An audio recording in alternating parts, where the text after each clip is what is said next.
we are with Mr. Palitz,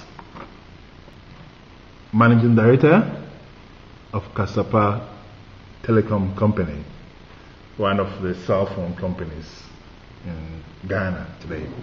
One of 6? That's correct. Well, one of a theoretical 6, one of 5 actual. Okay. Also, I suspect you must be about the longest serving cell company CEO in Ghana now. I am. How long have you been here for? Just over 8 years. Over 8 years. Oh, so you are very qualified. I was telling. Well, I have survival instinct. Okay. Well, at least you are very qualified for my selfish purpose, which is to try to understand, have a certain, if you want, insider's view of the mobile phone situation in Ghana today. Mm-hmm. It's almost become a regular form of speech now. I always talk about a mobile phone revolution in Ghana. Am I over-optimistic? Well, it depends how you define revolution. I mean, revolution is essentially a political term, and unless you have a criteria for defining the start and end of a revolution. I'm a political scientist. Well, a very big irreversible change.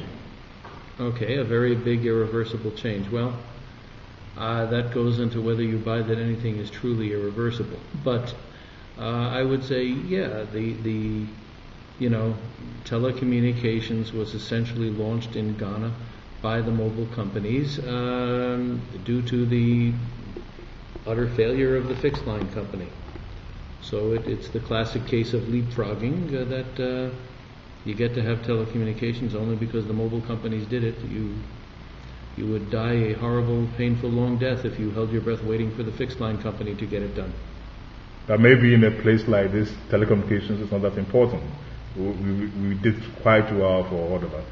I actually haven't seen any mobile companies, including the ones that are quite aggressive in their marketing, holding a gun to anybody's head. I mean, if you want to make the Luddite argument, you could also say that vehicles are not necessary, and modern sanitation is not necessary, and washing machines are not necessary, and actual research-based, pharmacy-based drug medication is not necessary, and surgery is not necessary. There's a quite proven concern with mobile phones. They are very expensive. They take away too much of our disposable income. They are quite dangerous to our health. I hear they can literally fry your brain. Actually, I think you have the chronology of that wrong. The people who believe that already had their brains fried, and it wasn't by the mobile phones. No, actually, a lot of the things, the contentions you're saying are absolutely unproven. You're trying to agitate me, but you're not going to win in that effort. The mobile phones are quite inexpensive for what they do. As you know, Kasapa has been selling mobile phones for a long time now in the range $15 to $30. Actually less than that now due to the recent depreciation of the CD.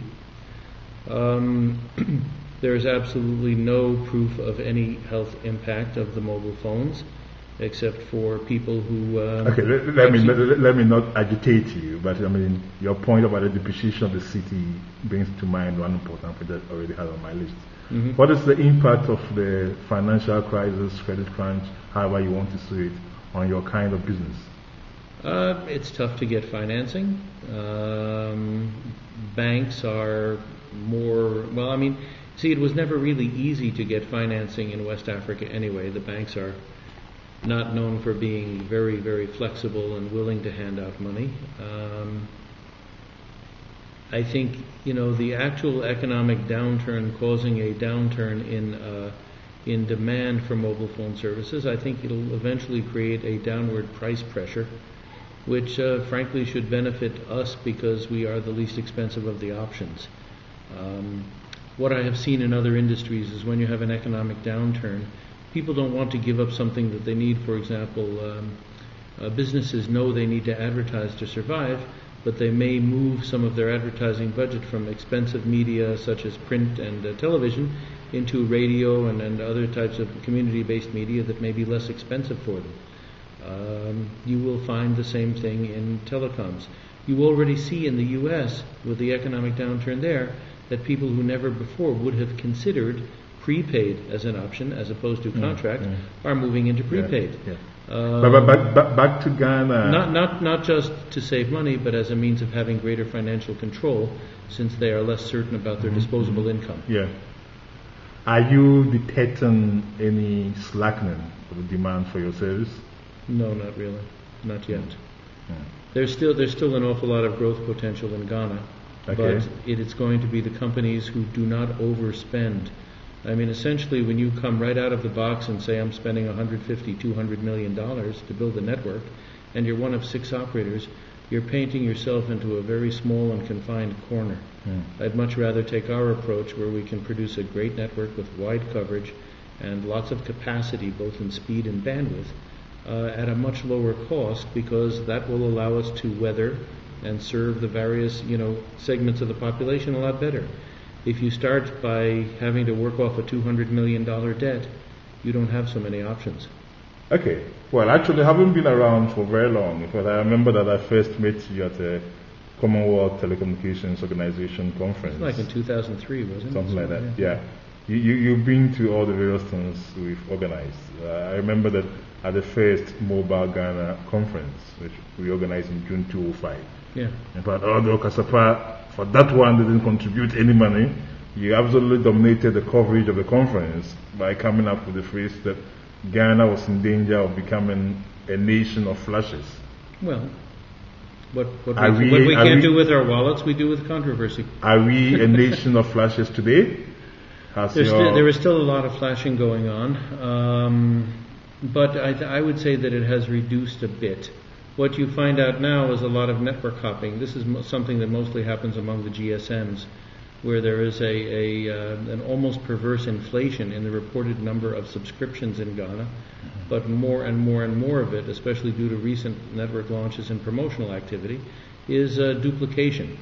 I would say that networks that come from 0 to 500,000 in no time at all would be hard pressed to show that any significant percentage of that is new people in Ghana who had not had mobile phones before.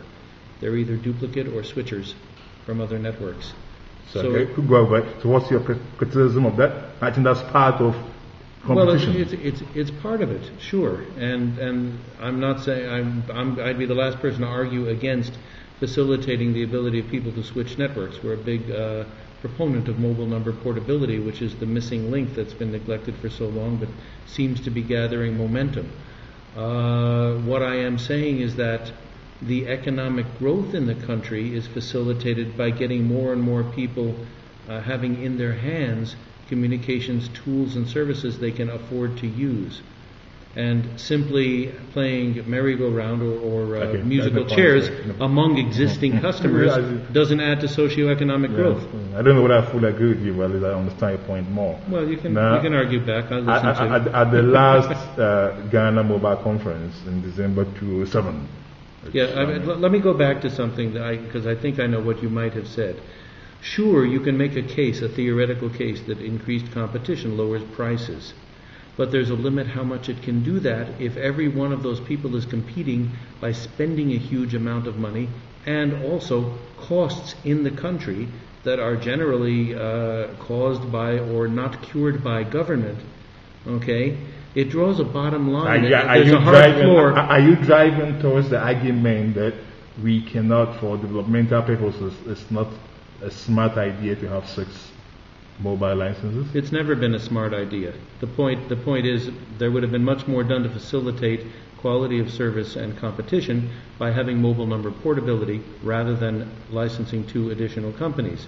But that's, the horse is already out of the gate there. I'm getting to my YouTube limit. Let me press you on a second point. Sure. I mean, in December 2007, when we did the last Mobile Ghana conference, right, which I'm happy to say you contributed something to, I think your point was that the mobile phone companies have become low-hanging fruit for the government. Various agencies in government are reading you for revenue purposes. Well, I think that's not just us per se. Has the situation improved? Especially, what do you think about the prospect of that with the new government? It's hard to say. We don't have a lot of background on what the new government is intending to do.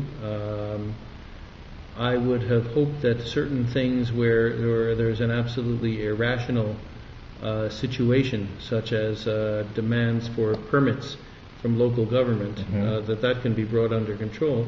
But on the issue of whether there will be more licenses... But you guys are spending so much. I mean, you've covered the whole country with ugly billboards. You're making yourself good targets for taxation. You are saying you are raking money, come and take some. Again, you're oversimplifying and being quite indulgent in your leaning on stereotypes. Kasapa has not done any of that. Well, I'm not going to get into that specifics. Thank you very much. So